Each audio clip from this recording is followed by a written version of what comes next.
Okay, so if you've tried to buy a car recently, you know it's kind of a jungle out there. Oh, absolutely. You've got these sleek new EVs, powerful traditional gas cars, even some like older styles making a comeback. It's a lot. It really is overwhelming. Welcome to the Deep Dive. We're the show that tries to, well, cut through all that noise and get you informed fast. Yep, that's the goal. Today, we're diving deep into the, let's say, really complex world of the automotive industry right now. It's constantly changing. Constantly. We'll be looking at electric vehicles, the good, the bad, maybe the surprising. Also, how what buyers want is shifting. Yeah, those subtle shifts are key. And, how different types of cars, like sedans versus SUVs, are kind of finding their footing in this new landscape. Right. To do this, we've gathered a whole range of sources. We've got technical reviews on specific cars, market trend reports, consumer complaints filed with the NHTSA, that's the National Highway Traffic Safety Administration, where people report safety issues. The official complaints. Exactly. And also some really interesting stuff on like generational buying habits, how different age groups approach car buying. Okay, so our mission today, let's unpack all these different viewpoints. We want to help you get a really clear picture of what's actually driving the car world right now. Cut through the hype, find those aha moments. Exactly. Okay, let's get into it. Let's do it. So, electric vehicles, huge excitement, hailed as the future. Why? But it seems like some early adopters have hit some, well, bumps in the road. Definitely. Let's take the 2021 Ford Mustang Mach-E. Ford called it Forked Lightning, right? Their big splash into the EV SUV market. That was the pitch, yeah. But what does the data, especially those NHTSA complaints you mentioned, what does it really tell us about how that's playing out, particularly with a totally new platform like the Mach-E? Well, the numbers are, yeah, they're pretty revealing. The electrical system, that's number one, with a pretty hefty 132 complaints. Wow, 132. And some of these are quite concerning. We're talking brand new cars. Yeah. One owner reported stability track, traction control, and pre-collision warning lights all flashing on, with only 200 miles on the car. On a brand new car. Ouch. Yeah. And maybe even more worrying, there are reports of tailgates just spontaneously opening. Opening on their own. Yeah. One hit a garage door, caused like $1,500 in damage. Another one apparently nearly missed a 2-year-old kid. Oh my gosh. That's terrifying. Spontaneously opening, nearly hitting a child. Are these just like freak accidents or? But that's the question. Some reports suggest it's actually a known issue, something being discussed on Mach-E owner forums. So potentially a pattern. Could that lead to like lemon car territory? Sounds like a total nightmare for those owners. Exactly. These aren't just, minor glitches for some people. It highlights how incredibly complex launching these new EV platforms is. Right. It's a huge hurdle for building consumer confidence. Makes people understandably a bit wary. Okay, so manufacturing and software glitches. Yeah.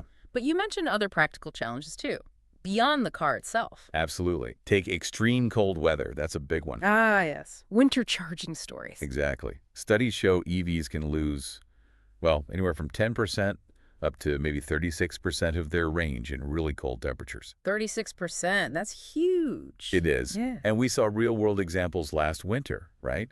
Places like Chicago, -9 Fahrenheit. There were stories of Teslas just running out of power, waiting in these long lines at superchargers. Waiting in line, freezing, and the car dies. Yep.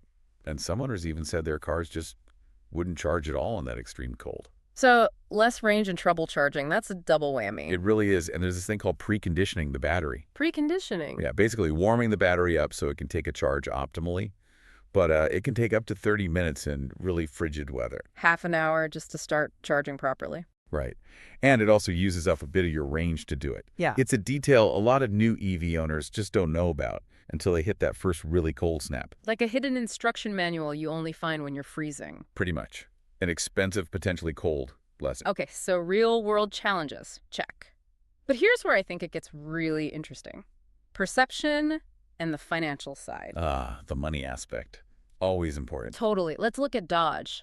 They tried to merge their whole muscle car thing with EVs, right? The Charger Daytona EV. Yeah, bold move. They gave it serious horsepower, like 496 for the RT, 670 for the Scat Pack, and they even added that synthetic Fretsonic exhaust sound. Just trying to capture that V8 growl electronically. Wait, but what happened?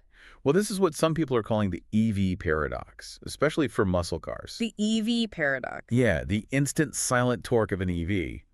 It's impressive, technically, Mm. but it just clashes with that loud, sort of visceral rumbling experience that muscle car fans crave. So the silence works against it. Kind of. And that fratsonic exhaust. A lot of people just see it as, well, an inauthentic gimmick. Oof. So how's it selling? Not great, apparently. Mm-hmm. Production for the electric charger Daytona RT is actually being postponed for the 2026 model year. Postponed. That sounds serious. Yeah, they're citing poor reviews, slow sales, and also new tariffs playing a role. It seems a lot of potential buyers are just waiting for the gas-powered versions with the new Hurricane engine. Wow. So the very soul of the muscle car, that noise, that feeling, is actually hindering its electric version. That's fascinating. It really is. But it brings up a huge question. What about the long-term finances? Especially with these perception issues and maybe some early glitches, we hear a lot about EV depreciation. Yes, and you're right to bring that up. It's not just that EVs lose value, it's the speed and the amount, especially for some of the higher-end models. How bad is it? It can be pretty dramatic. Take the Mercedes-Benz EQS. Over just 1 year, reports suggest a depreciation rate of around 47.8%. Nearly half its value in 1 year. Yeah, it's shocking. And others aren't that far behind. The Kia EV6, maybe 33.6%, Hyundai Ioniq 5, and VW ID.4, both around 32.9%. Even the Mach-E we talked about, maybe 29.8% in a year. Those are huge numbers. That must really impact the total cost of ownership. It absolutely does. Now, the Tesla Model 3 does a bit better, maybe losing around 39.1% over 3 years. Still significant, but better than many others over just 1 year. Right. But yeah, this high depreciation hammers your resale value.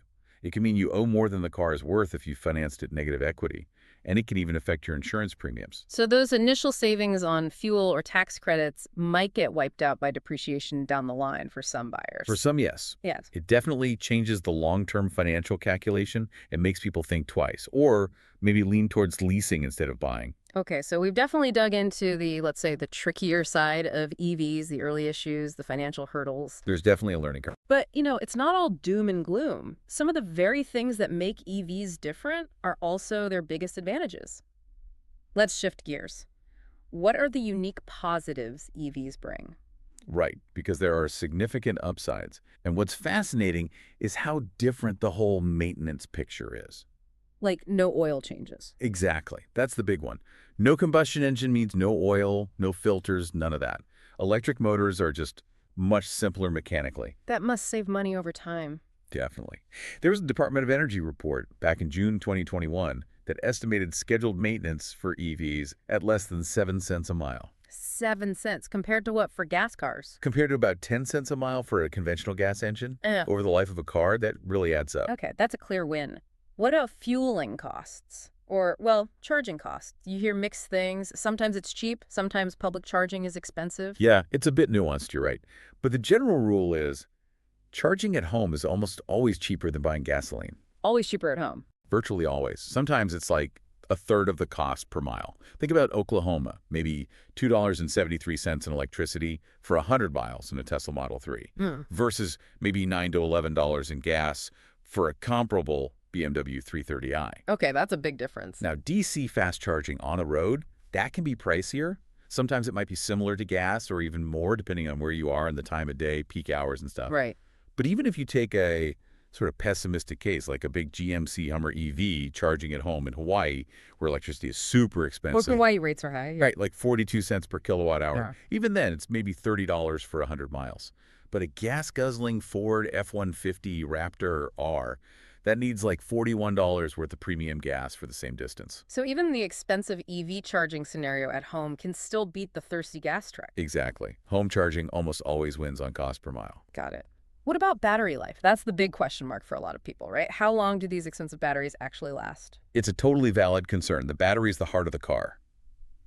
But the good news here, and a real source of peace of mind, are the battery warranties. They seem pretty long. They generally are. Yeah. The industry standard is typically 8 years or 100,000 miles, whichever comes first. Okay. And crucially, that usually includes a guarantee that the battery will keep at least 70% of its original capacity during that time.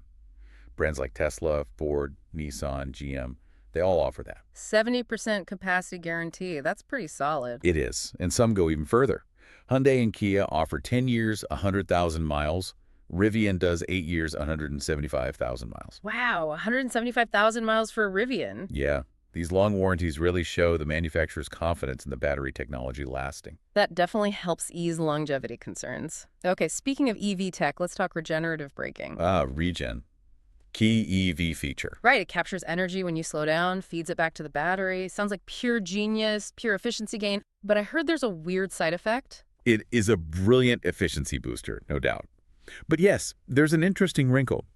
Some studies are suggesting that the way regenerative braking slows the car down, that specific kind of low-frequency deceleration, it seems to be linked to higher levels of motion sickness in EVs compared to traditional cars using friction brakes. Motion sickness from braking. Apparently so for some people. Yeah. It's a fascinating trade-off, isn't it?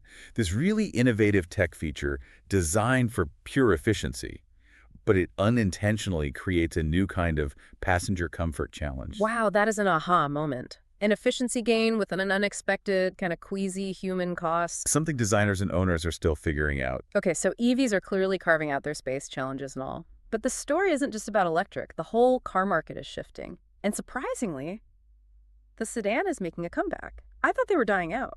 It's a genuinely interesting trend, and yet many people thought the sedan was done for, but nope.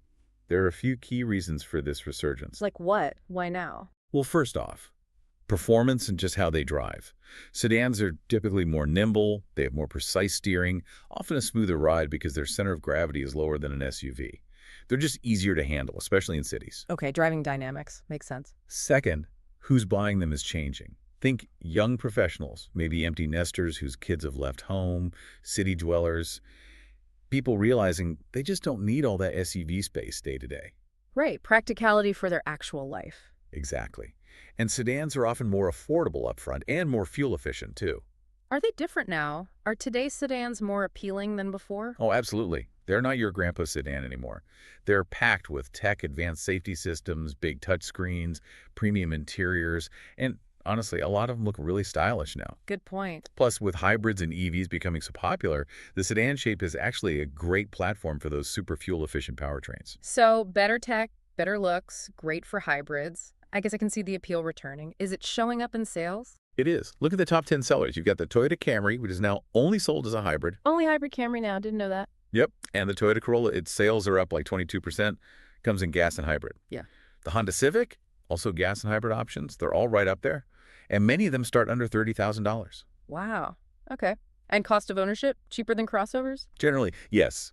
Lower purchase price usually. Mm-hmm. Better fuel economy is a big one. The Camry LE Hybrid gets, 50 mpg combined with all-wheel drive for around $28,700. That's impressive mileage. Compare that to a RAV4 hybrid, maybe 39 mpg combined AWD, starting a bit higher, around $29,250. And because sedans are typically smaller and lighter, things like tires and brakes might wear out a bit slower too. So lower running costs overall. Powerful reasons. But let's be real, SUVs and crossovers are still king of the hill, right? They dominate sales. Oh, absolutely. No question. Their versatility is still the major draw. Why do people keep choosing them? Bigger interiors, right? Seats for up to 7 or 8 sometimes. You can fold down the seats and haul a ton of cargo. Plus, that higher driving position just makes a lot of people feel more in control, maybe safer. The command view. Exactly. For families or people with really active lifestyles needing space, the SUV often still makes the most sense. Makes sense. But, interestingly, for city driving, we're also seeing this rise of microcars. Tiny little things. Microcars, like smart cars. Sort of, but maybe even smaller and more focused on urban efficiency. It's a growing market valued at almost $10 billion in 2023, projected to hit $20 billion by 2034. They're super compact, eco-friendly, cheap to run, especially the electric ones.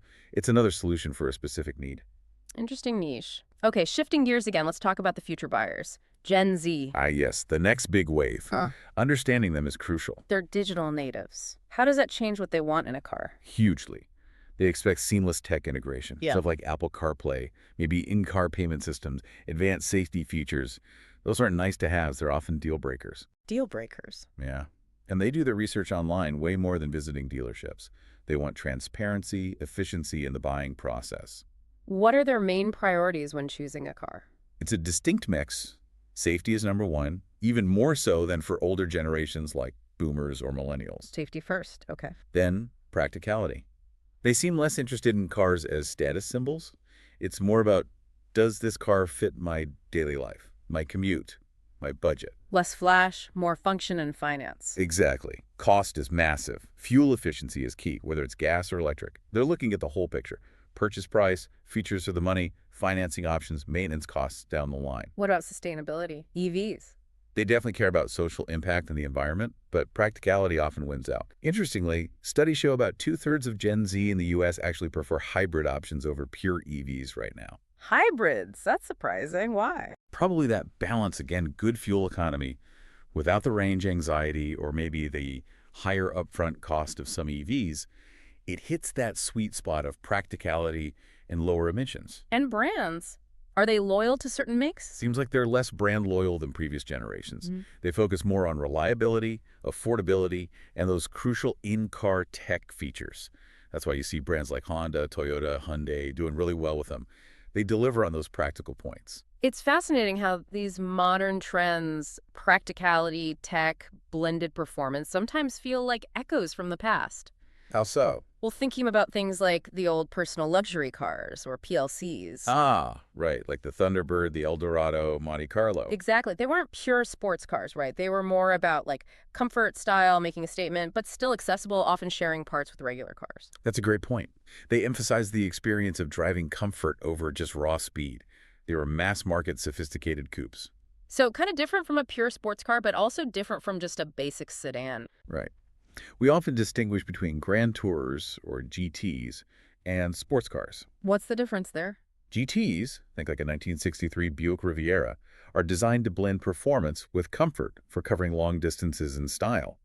Sports cars, like an early Mustang or maybe a Corvette, prioritize performance, handling, speed above almost everything else. Okay, GT for comfy speed, sports car for pure speed. Sort of, yeah. Yeah. And you can see echoes today. Maybe the Dodge Challenger in its later years acted kind of like a modern American GT, big, comfy for cruising in a straight line, muscle car looks. Right. Whereas the Corvette, especially the newer ones, is definitely a sports car first. But with tech like magnetic ride control, it can actually be surprisingly comfortable for longer trips. It's become a sports car that can be a GT.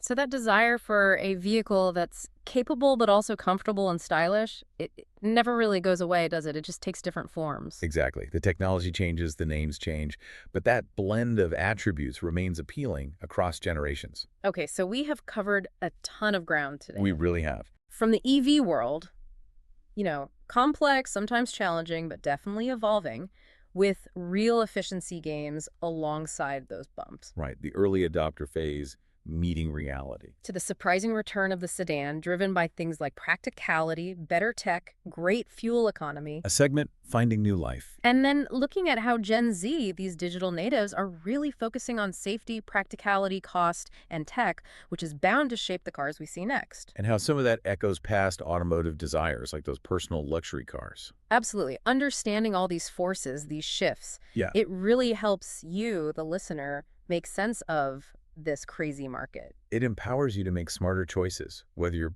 prioritizing efficiency or performance, or just finding that right balance for your own life. Knowing these trends gives you context, cuts through the marketing noise. Definitely. The car world never stands still. So here's a final thought to chew on. As car designs get slipperier for aerodynamics, lights become these integrated signatures, and maybe autonomous driving starts turning interiors into like mobile living rooms or third spaces. Yeah, the whole concept of the car interior could change. Right. So how might the car of the future become this blend of like extreme personalization and maybe modular adaptability, making it less about what the car is, fixed from the factory, and more about what it can become for you specifically? Hyper-personalization meets adaptability. That's a fascinating possibility for where things could go. A lot to think about.